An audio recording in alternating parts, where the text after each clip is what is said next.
So in this video, we're going to continue talking about our polar graphs. We'll take a look at r equals 6 sine 2 theta. Now, one of the other ways to approach some of these graphs is to actually visualize it back kind of the way we did earlier in the course with x's and y's. So let me show you what I mean. I'm going to graph r equals 6 sine theta as if the r was a y and the theta was an x. So the way we did this earlier in the course was we took the 2 theta and we bounded it between 0 and 2 pi. If you'll remember, the fundamental cycle for sine was 0 and 2 pi. So when I divide by 2, I get 0 less than equal theta less than equal pi.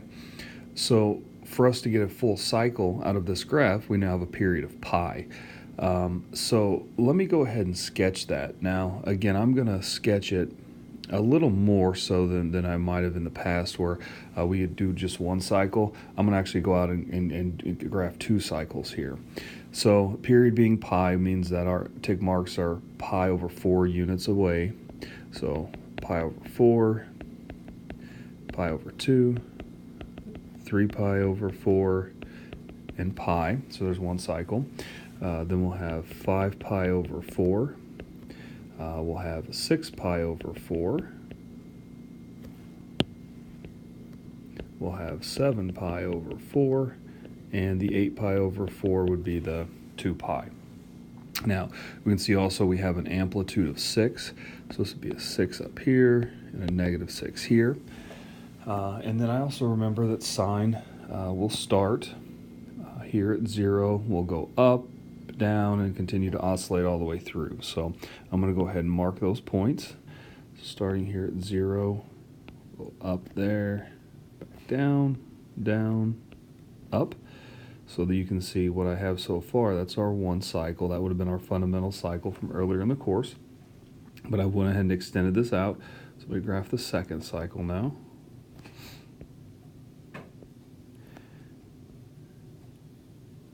And finish connecting those, and we're good. Now, you might have noticed I didn't label the axes, and that's very unusual. And so I want to circle back on how we're going to label them. Again, I told you we were kind of graphing this in terms of x's and y's, but we do really have r's and thetas. So this would be your theta axis, and this would be your r axis. Now, what we're going to do is we're going to remember that to graph something in polar, it has to be in the ordered pair r theta. So I'm actually going to go ahead and label all of these points, but I'm going to label them in the order of r theta. So, for example, this first one here would still be 0, 0. The second one here would be 6, comma, pi over 4. Then we'd have 0, pi over 2, negative 6, 3 pi over 4. This one would be 0 pi.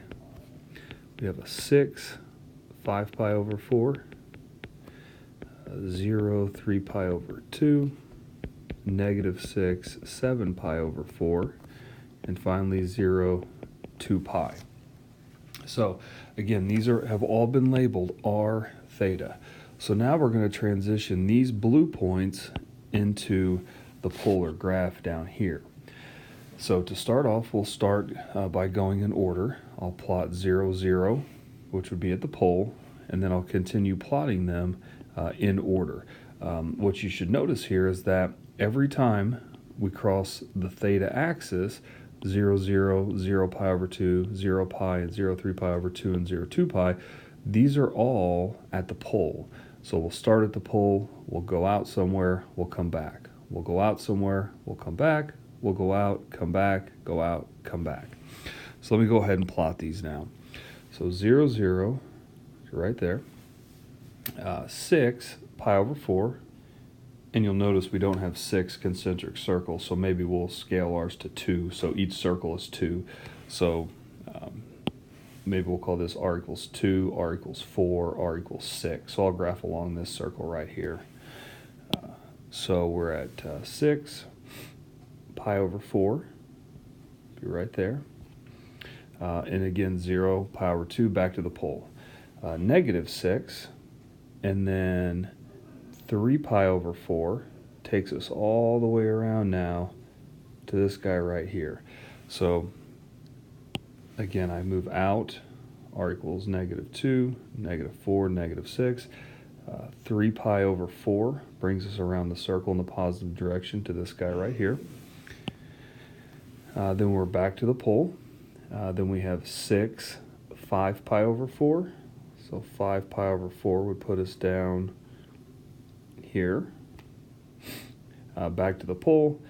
-6, 7 pi over 4. Put us right here. And then back to the pole.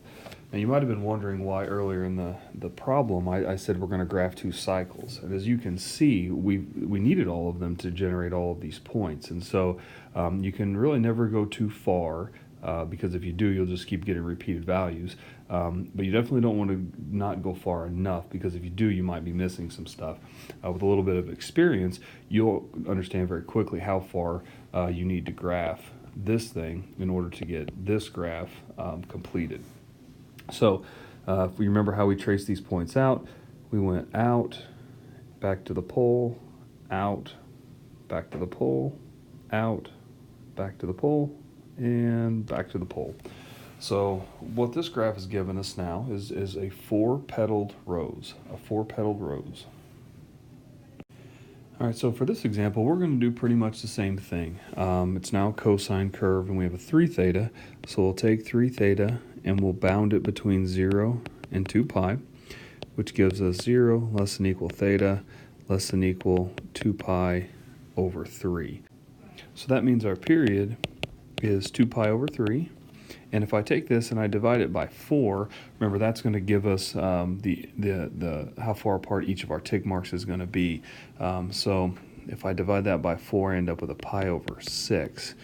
So when I come over here now and I graph, I'll start 0, then we have 1 pi over 6, we have 2 pi over 6, 3 pi over 6, 4 pi over 6.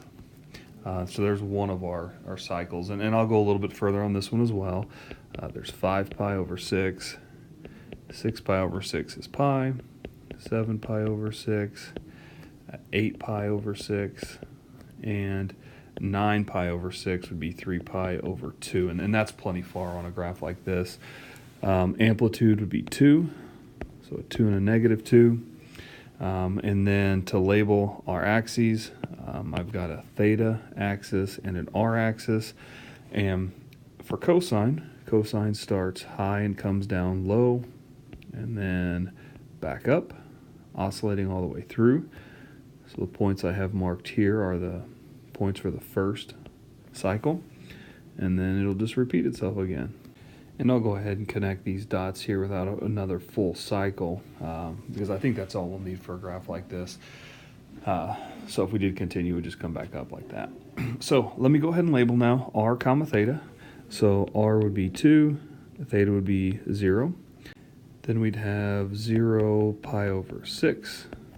We'd have -2 pi over 3, 0 pi over 2, 2 pi over 3, 0, 5 pi over 6, and then this one down here would be -2 pi.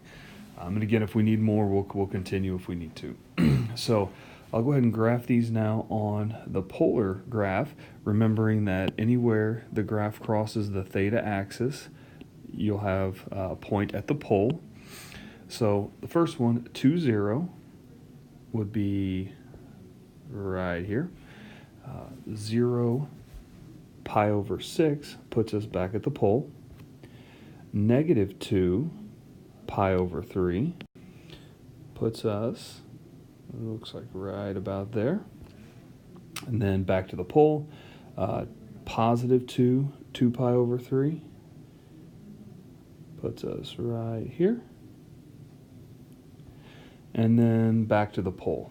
So you can see that again, we went far enough in the graph up here to get all of our points we needed down here. If you don't believe it, you can certainly continue the graph and you'll see it repeat itself.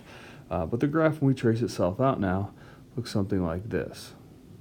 How it goes into the pole, through the pole, trace it here with my little hand. I start here, I come into the pole, go through, come back out around into the pole, and then back in. So here we have a 3-petaled rose out of this graph.